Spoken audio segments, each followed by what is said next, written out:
Good morning, all of you. I'm Kishan from class 6MT. Today I'm over here to discuss a very beautiful poem that is Vocation. That is Vocation.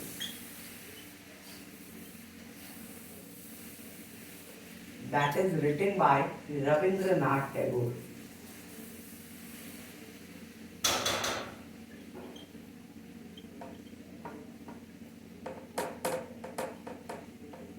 ठीक है, जो कि रविन्द्रनाथ टैगोर ने लिखा था। अच्छा, आप लोग भी बच्चे हैं, मैं भी बच्चा हूँ। तो कभी कभी ऐसा मन करता है ना कि ऐसी प्रोफेशन हमें ज्वाइन करनी चाहिए जहाँ पे फ्रीडम ही फ्रीडम हो। हमें अपने शेड्यूल से अब नफरत हो चुकी है कि वही रोज सुबह उठो, उसी टाइम में सो, वही करो, नहीं करोगे तो नेक्स्ट डे पनिशमेंट मिलेगा अदर वक्त। ठीक है, तो ये सारी चीज़ें ही वोकेशन में हम लोग पढ़ने वाले हैं। ठीक है, कि एक बच्चा है, एक हम लोगों के जैसा ही एक छोटा सा बच्चा है, और वो क्या कर रहा है, तो वो अलग अलग प्रोफेशन को देख रहा है और सोच रहा है कि काश मैं एक हॉकर होता। मैं पढ़ाऊंगा आप लोगों को आगे कि हॉकर क्या होता है, नहीं होता है।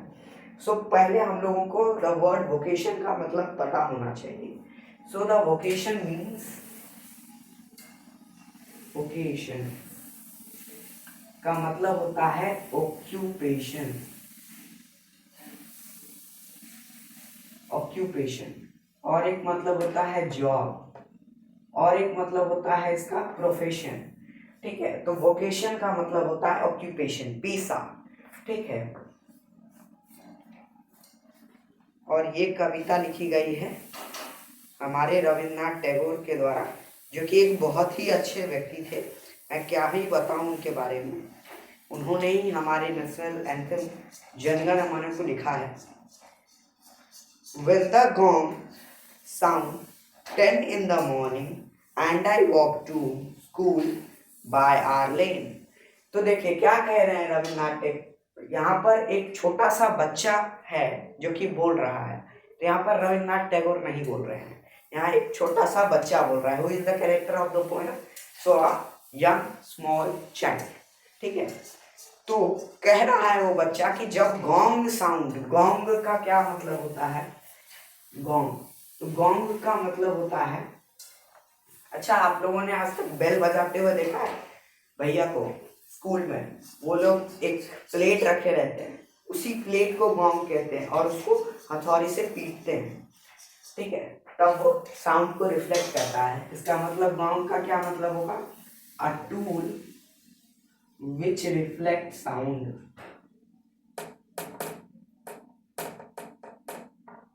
विच रिफ्लेक्ट साउंड, एक ऐसा टूल जो कि साउंड को रिफ्लेक्ट करता है। तो कह रहे हैं कि जब स्कूल में, जैसे कि अभी हमारा स्कूल 7 बजे लगता है, तो 7 बजे का बेल बजता नहीं है कि हम लोग घर से बाहर जाते हैं कि भाई चलो चलो आज तो हम लोग लेट हो गए, गाँव मतलब बेल बज चुका है और क्लासेस स्टार्ट होंगे। तो क्या कह रहे हैं वही कि जब गॉन्ग साउंड बजता था तो मैं जल्दी से निकल जाता था अपने स्कूल की ओर। Every day I meet the hawker crying bangle crystal bangle. Bangles का क्या मतलब होता है? तो चूड़ियां। ठीक है, और हॉकर का क्या मतलब होता है? तो वेंडर। Hawker, vendor.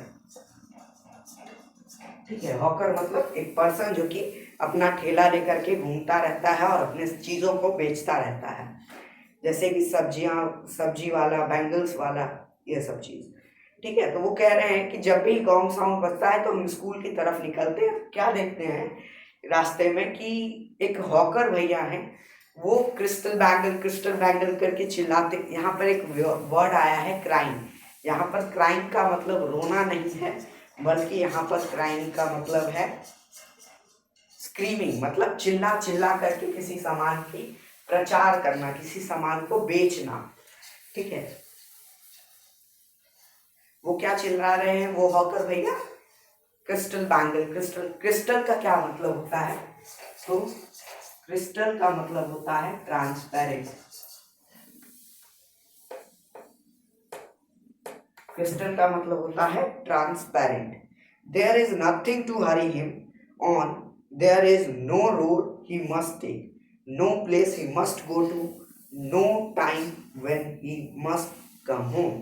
तो क्या कह रहे हैं, क्या कह रहा है ये बच्चा कि अरे यार मैं तो अपनी जिंदगी से तंग आ गया। जब भी मैं उनको देखता हूँ ना हॉकर भैया को, तो मुझे लगता है कि काश मैं एक हॉकर होता। क्यों लगता है? क्योंकि उनके पास कोई शेड्यूल नहीं है। उनका आज मन हो रहा है मेरे स्कूल की तरफ से चले जाए, कल मन होगा चलो कहीं और चलते हैं। ऐसे ही वो घूम के भी आ सकते हैं, वो कहीं पे भी जा सकते हैं, कहीं पे भी रुक सकते हैं, कितनी भी रात हो जाए उन्हें कोई नहीं डांटता है। उनका कोई फिक्स टाइम नहीं होता है घर से निकलने का। तो ये देख करके बच्चे को जेलस फील हो रहा है, जलन हो रहा है, और वो भी सोच रहा है कि मैं भी बड़ा होऊंगा तो एक हॉकर बनूंगा। जो कि एक हर बच्चा अलग अलग सोच करता है, ठीक है। सो अभी क्या, एक ये बच्चा जो है हॉकर बनने की चाहत कर रहा है। Why the child want to become a hawker? Because the child is ill pleased with his scheduled life and he want freedom,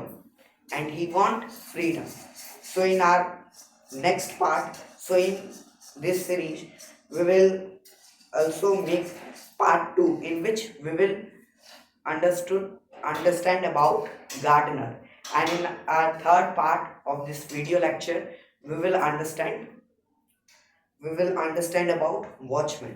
So this is very beautiful poem which you are going to study, and for second and third stanza we have cleared.